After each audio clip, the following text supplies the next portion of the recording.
Comrades కళల్లో వెలుగులు నిండాయా? కాంగ్రెస్ కమ్యూనిస్టుల కలయిక తెలంగాణ రాజకీయాలను మార్చేస్తుందా? ఇప్పటికీ కొన్ని నియోజకవర్గాలలో బలమైన కేడర్ ఉన్న సిపిఐ సిపిఎం పార్టీలతో హస్తం పార్టీ గట్టెక్కేనా? కేసీఆర్పై కసితో రగిలిపోతున్న కమ్యూనిస్టులు ప్రతీకారం తీర్చుకుంటారా?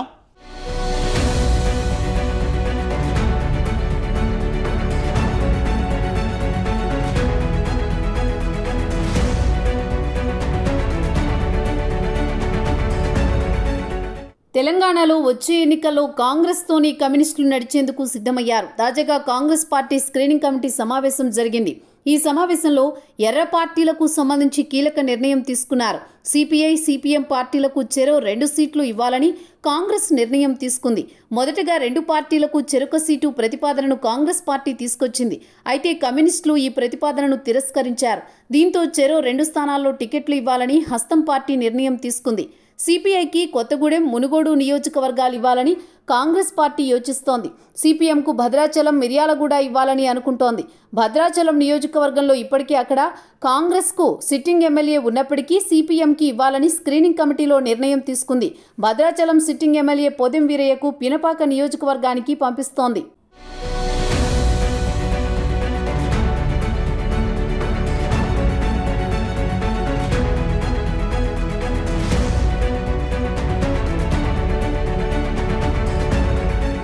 పాలేరు, ఖమ్మం నుంచి టికెట్లు కావాలని కమ్యూనిస్టులు పట్టుబట్టారు. కానీ అక్కడ కాంగ్రెస్ పార్టీ సీనియర్ నేతలు పొంగులేటి శ్రీనివాసరెడ్డి పాలేరు నుంచి పోటీకి సిద్ధమవుతున్నారు. ఇప్పటికే పాలేరు నియోజకవర్గంలో ప్రచారాన్ని సైతం ముమ్మరం చేస్తున్నారు.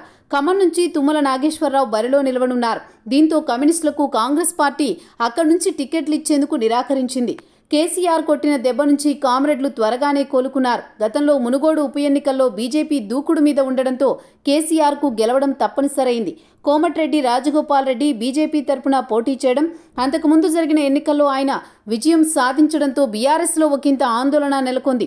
ఆ సమయంలో తాను బరిలో నిలిపిన అభ్యర్థి విజయం సాధించాలి కాబట్టి కేసీఆర్ సరికొత్త రాజకీయ ఎత్తుగడకు శ్రీకారం చుడుతూ రాబోయే ఎన్నికల్లో కమ్యూనిస్టులకు కొన్ని సీట్లు ఇస్తామని ఆఫర్ ఇచ్చి మునుగోడులో వాళ్ల సపోర్ట్ తీసుకున్నారు.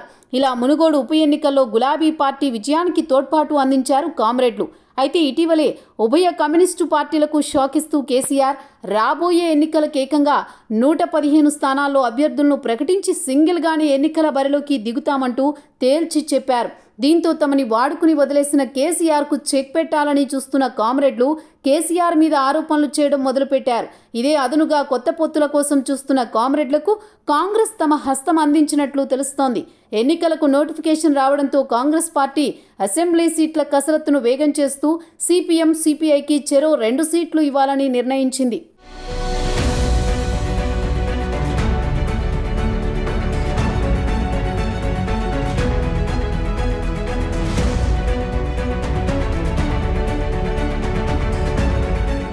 కామ్రేడ్లను కేసీఆర్ చావు దెబ్బ తీశారా అంటే అవునన్న సమాధానమే వినిపిస్తోంది. పొత్తుల విషయం ఏమీ తేల్చకుండానే వామపక్షాలను కోలుకోలేని విధంగా కేసీఆర్ దెబ్బ కొట్టారు. మునుగోడు ఉప ఎన్నికల్లో గెలుపు కోసం వామపక్షాల మద్దతు తీసుకున్నారు. అప్పట్లో వామపక్షాలు కేసీఆర్కు సహకరించకపోతే బీఆర్ఎస్ గెలిచేది కాదని గులాబీ పార్టీ పెద్దలు సైతం భావించారు. ముందుగా ఆ విషయం గ్రహించడం వల్లే వామపక్షాలతో కేసీఆర్ సయోధ్య చేసుకున్నారు.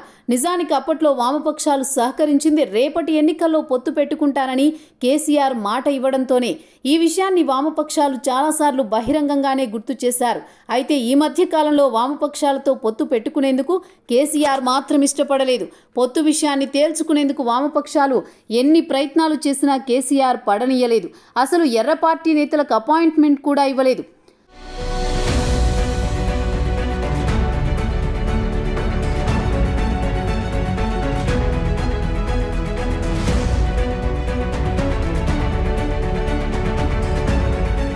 విషయం ఏదైనా వామపక్షాలను కేసీఆర్ చావు దెబ్బ తీశారన్నది వాస్తవం. ఇప్పుడు వామపక్షాలు ఏం చేస్తాయన్నది కీలకంగా మారింది. వామపక్షాలకు ఖమ్మం, నల్గొండ జిల్లాల్లో మాత్రమే కాస్త పట్టుంది. ఏదో బీఆర్ఎస్ మద్దతుతో 4 సీట్లలో గెలవచ్చని వామపక్షాలు ఆశించాయి. అయితే కేసీఆర్ చేసిన పనితో వామపక్షాల ఆశలు నీరుగారిపోయాయి. కమ్యూనిస్టులను చావు దెబ్బతీసిన కేసీఆర్పై రివెంజ్ తీర్చుకోవాలన్న పట్టుదలతో ఉన్నారు కామ్రేడ్స్. మునుగోడులో బీఆర్ఎస్ కమ్యూనిస్టుల మధ్య చిగురించిన పొత్తు కంటిన్యూ అయ్యుంటే గనక గులాబీ పార్టీ మరోసారి అధికారం దక్కించుకుని ఉండేదని, చేజేతుల అవకాశాన్ని కాలదన్నుకుందన్న వాదనలు రాజకీయ వర్గాల్లో వ్యక్తమవుతున్నాయి.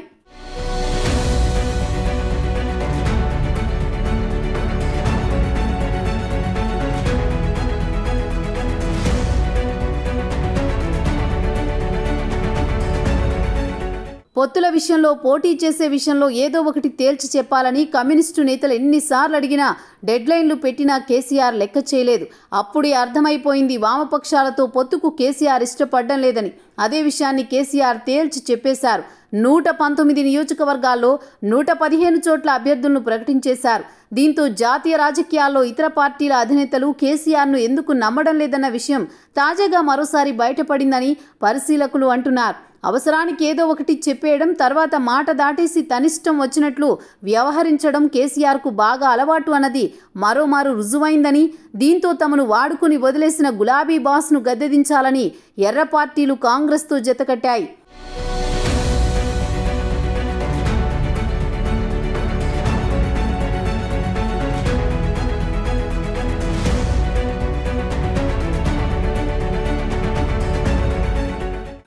రాజకీయాల్లో అప్పటి వరకు అవసరాలు మాత్రమే ఉంటాయి.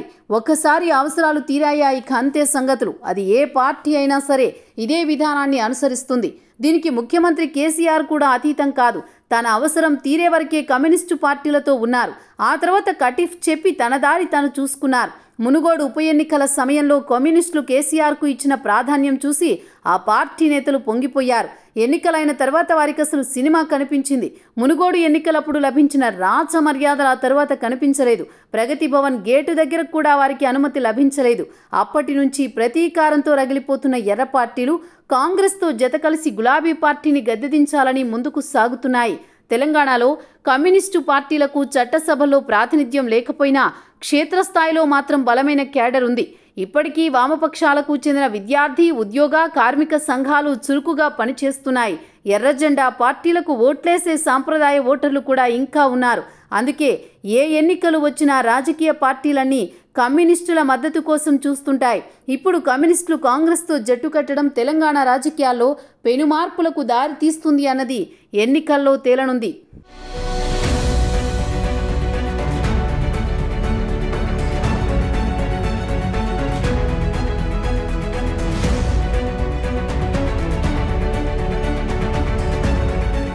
ప్రజా సమస్యలపై నిత్యం పోరాడే కమ్యూనిస్టులు రాజకీయంగా మాత్రం ఉనికిని కోల్పోయారు.